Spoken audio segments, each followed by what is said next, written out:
The Dark Mom Consortium is made possible through the generous donation of our Patreon patrons like Pie! Love you, Pie! If I bleed tonight, if I am sad tonight, I don't have a job to find. And if I work tonight, if I'm so tired tonight, I'll fall asleep when I'm home, when I'm home.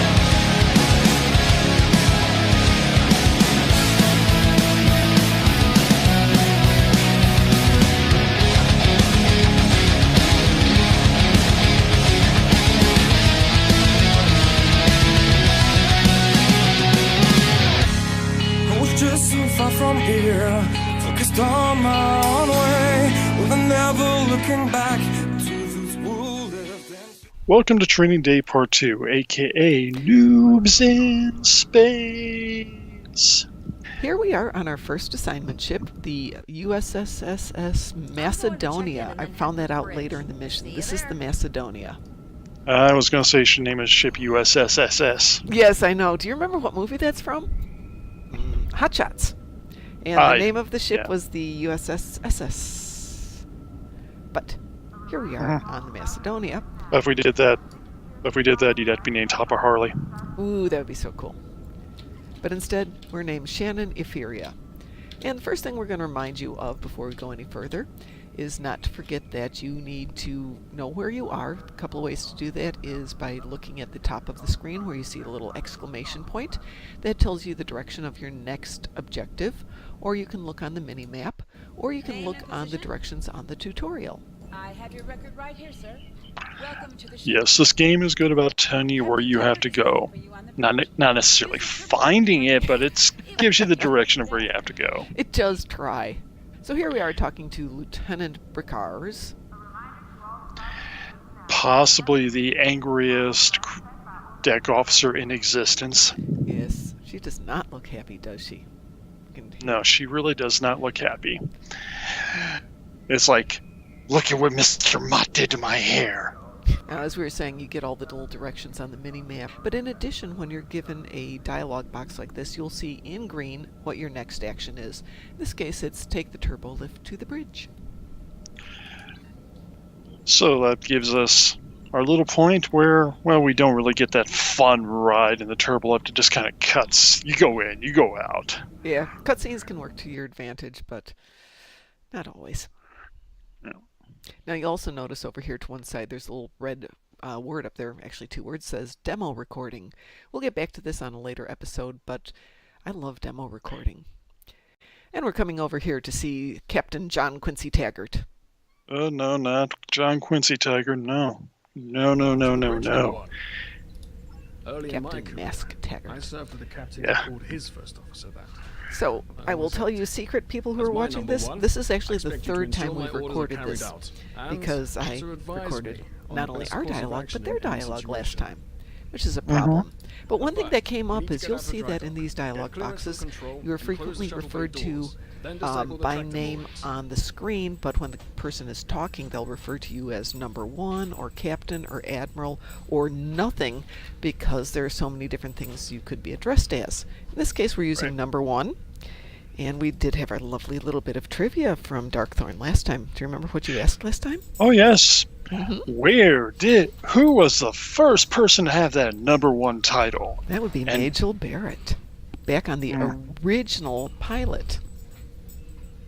Exactly, and they did that pilot, and if you've seen the original series and you saw Spock's Little Mutiny 2-parter, I think that's the only 2-parter in the original series. It is. It is the only one. You got to see the original points there. You got to see Majel Barrett, not as blonde Christine Chappell or as old Lexana Troy. You got to see her as a completely different character. Yeah, but the powers that be weren't amused with the concept of women in roles of authority on spaceships. I thought it was awesome.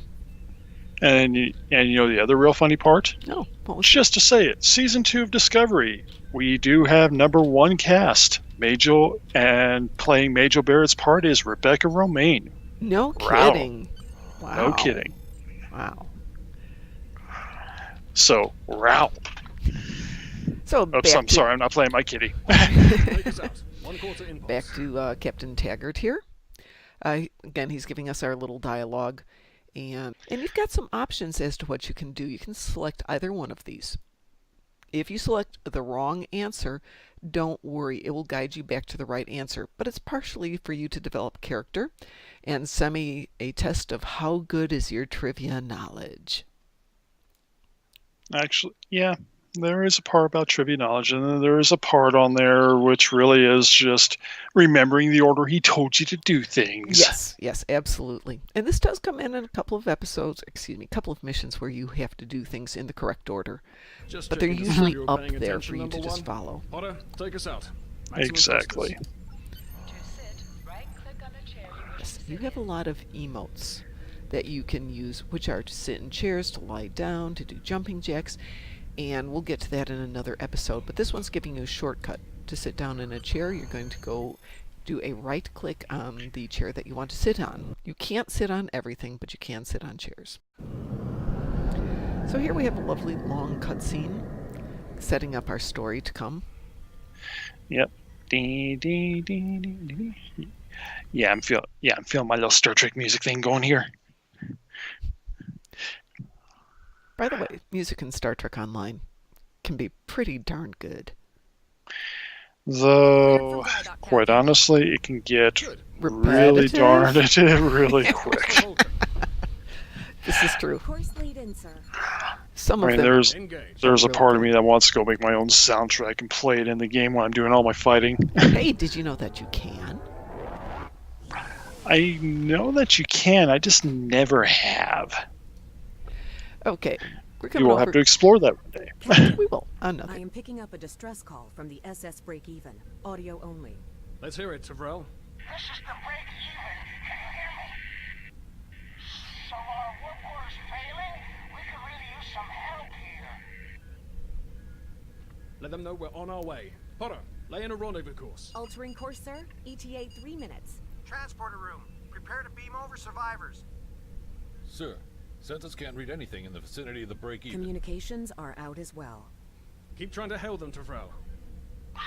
Number one, let's discuss the situation.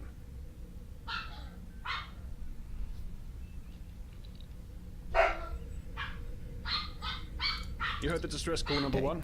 What do Okay, you we have think come should back do? to a series of commands from the tutorial, and this is Absolutely Captain not. Taggart We're the closest ship to the break-even. So giving it's some our duty directions to number one.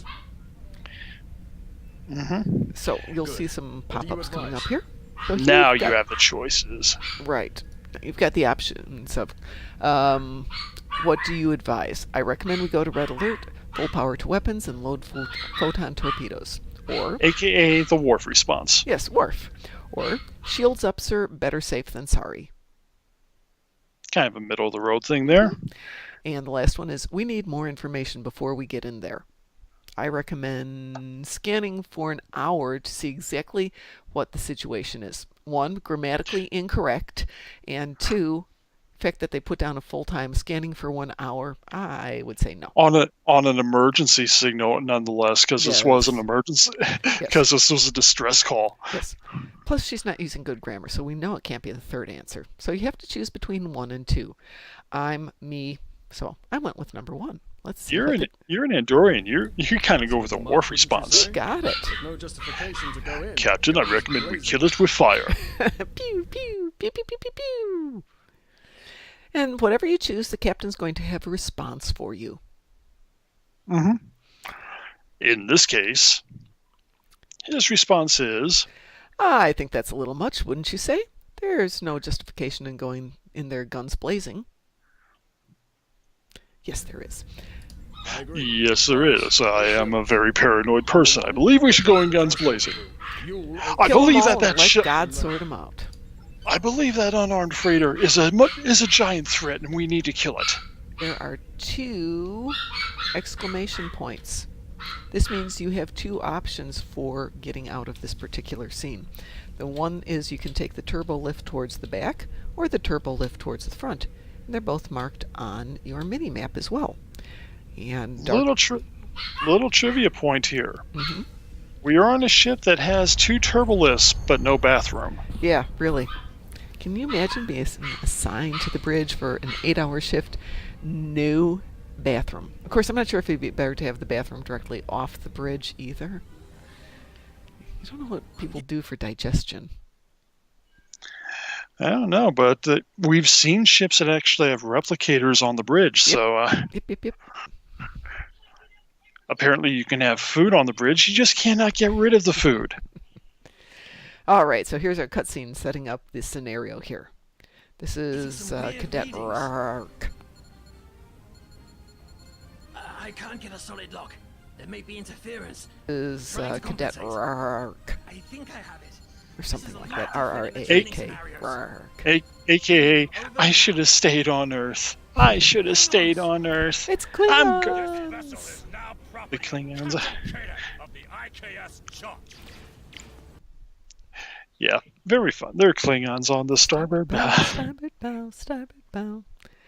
Rourke, come in! What happened? Rourke! Now here's the funny part. The ship's being invaded.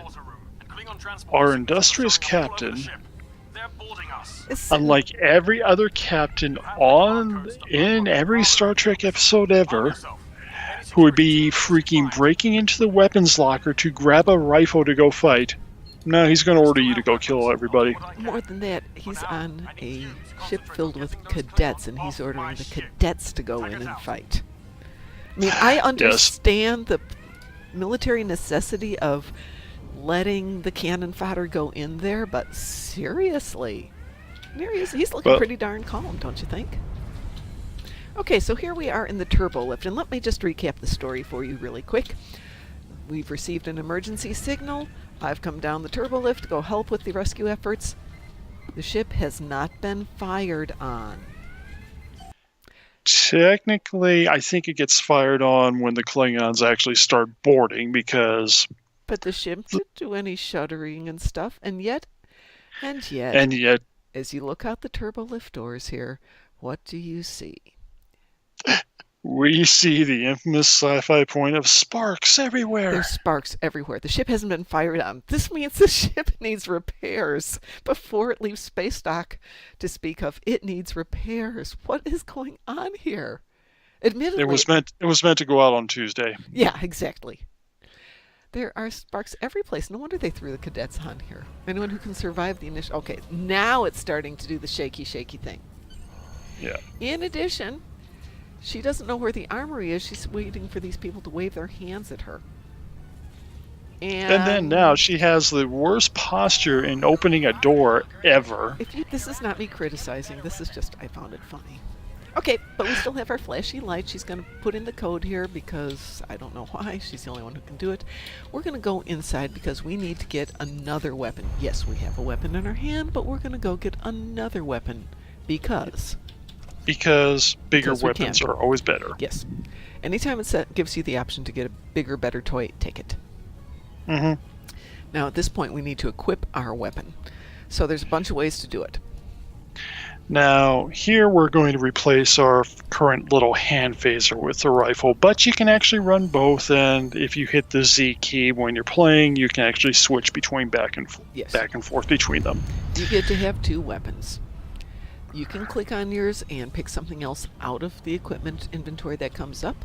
You can drag and drop. Lots of ways to do it, but you can carry two weapons at once. By the way, we have a hypo with us as well. Because she's having a bad day, just give yourself a hypo. She's got that migraine, needs that Tilly rush. Yeah, exactly. Okay, so we've used one of our hypos. Yep, obviously it's working. We're running again, and it must be a really good hypo because she didn't react to her new cadet friend dying, being vaporized right next to her. Yep, doesn't even flinch. I mean, most people would look over and go, "Damn, this is serious." Yep. Not Cadet Valeria. No, this isn't Valeria, it's Cadet Etheria.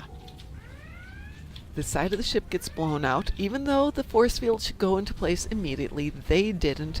And even so, Klingon wasn't sucked out into space instantaneously, so he's either wearing magnetic boots, or the laws of physics don't apply. Or he just gave it up at some point. So, we're going to learn some more about using our weapons. Firing them is at the moment set for number 1 and number 2. And your number 3 key is going to be your melee. But here we're going to learn something else, which is flanking. When you fire at somebody who's got their back turned to you or their side turned to you, you can do more damage. Now, for any Klingon or Andori, and this is dishonorable, but I kind of go with with something out of an old movie. You shot that man in the back. His back was to me. Mm-hmm. Quite so. This is a loot drop. You will see the pretty shiny Christmas tree type decoration in front of you and the yellow logo saying take item. This is where your F key comes in handy. If you've got space in your inventory and you click on this, it will put whatever that is in your inventory for you. Mm-hmm. And it's also showing you that you've got the number 5 key now set up. The 5 key is your cardiopulmonary resuscitation, your CPR, which is... Though, in here it's funny. We don't actually do chest compressions or put hypos in people or do medical treatment. We scan them. Yes. Okay, if you look on your mini-map, you can actually see a layout of the space we're moving into, and that you've got some options for directions to move. You can move forward, left, right, or backwards, obviously. Mm-hmm. And we're about to come up on, and we came up on it before, after we shoot some Klingons. Shoot the Klingons. Pew, pew, pew. Let them die. Yeah, I did appreciate how they just vaporized into nothingness, which is either the best transporter ever, or maybe they're not real. Or maybe we just set the thing to disintegrate. Could be. Wouldn't that be sad, though? You fall down, help, I've fallen down, I can't get back up, and you get disintegrated. We're doing our best to cripple this As we go through here, there will come some missions, not many, but it's always nice when they do come up, where you have optional things based on your career. Now we're in the tutorial, so you only get one choice here, which is tactical, but if you have a science character, there are specific things they can do. In certain missions, there are specific things engineers can do. And, well, here we go. We're fighting our way down here, and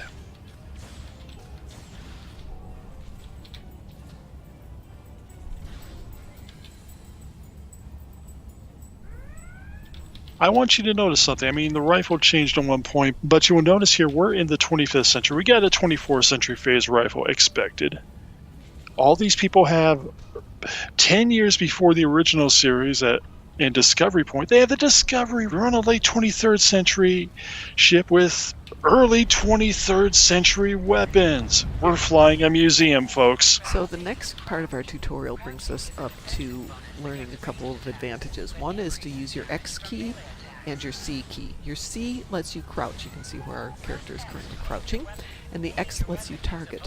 Both of these will improve your weapon use on ground fighting.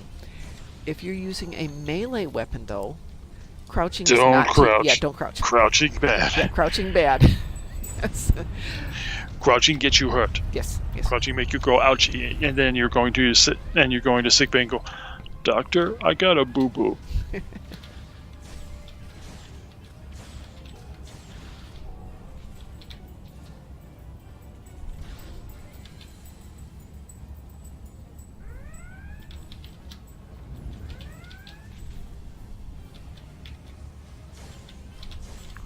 Now, the next thing we want to talk about is please notice where Shannon is standing.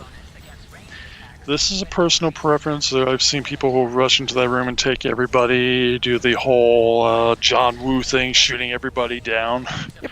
I'm standing in the doorway because it gives me some cover. I can pivot, I can see who's in there, and to a pretty good extent, I can fire at people. Obviously, anyone by the door I can't fire on. And the other point is it lets you send in the other cadets to die for you. Yeah, exactly. You're already getting that first officer thing down. Yep. Send them to their deaths. We'll get a handle on this in the next few episodes, though, when we do get to establish our bridge officers and away teams. Yeah. We have 3 things we need to do in this room, all of which are go to the pretty glowy consoles and hit F. You're a trained specialist, and we're on a relatively tiny ship, but we have a big room with consoles as far apart from each other, As controlling possible. the weapons as possible in this room. When you are moving forward and you hit space, or space bar to be more accurate, you get to have some fun. Something I didn't know about for months. You get to jump. I didn't know you could jump. I was so embarrassed. You don't know how to jump? I didn't. Yeah. Yeah, really. That was embarrassing. I didn't even know it was an option, and it wasn't something that was pointed out in the tutorial. So when I figured it out, it's like, duh. I thought I'd save you guys all the grief. Space bar is jump. If you didn't know that, we won't make fun of you. You now know I it. won't make fun of you, that's for darn sure.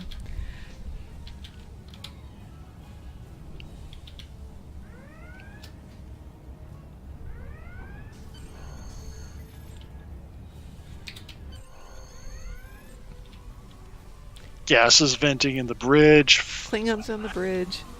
And Your captain's already being beamed out, so the Yeah. shields are down. Look at that, the captain's getting beamed out. This is important. And they left you friends. And people just rolling on the ground going, oh, I'm hurt. Okay, so we're going to go over and heal them.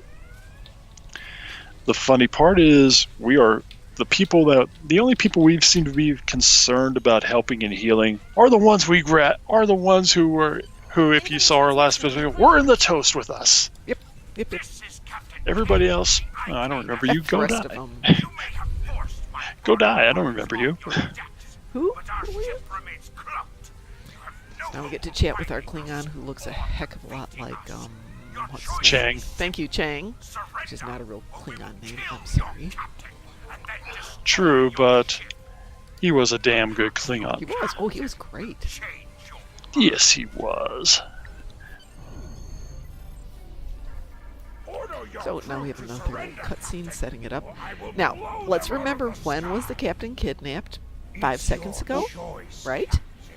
Roughly in our real time, but with compression, let's say maybe about 10 or 15 minutes, maybe. No. Maybe 5 minutes. Maybe 5 minutes. But Nobody bruises up that fast. You might get a swollen eye or something, but your orders. your orders are to lock lock onto my my combat and fire! Now look at this. The Klingon stabs him, but he doesn't crush the comm badge. Think about that. Make me proud. Proud. Oh, we don't even see They don't even show him clunking, but yeah. And then you spend minutes here. It seems like we have a target lock, Captain.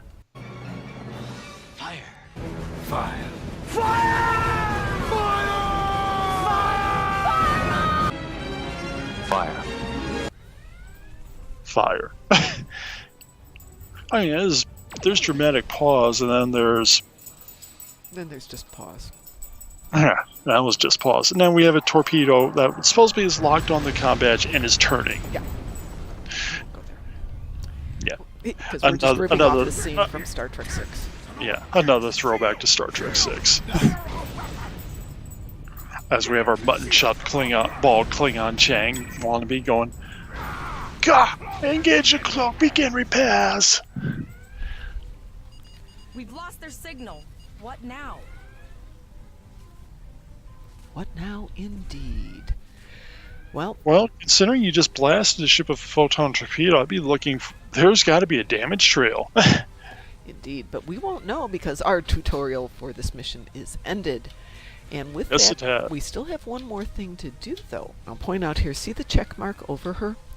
The check mark is over the end point of the mission, so it's usually you have to go talk to somebody, or you have to contact Starfleet Command or the Klingon High Command, or whatever. But you'll see that check mark, and that's the last action of the mission.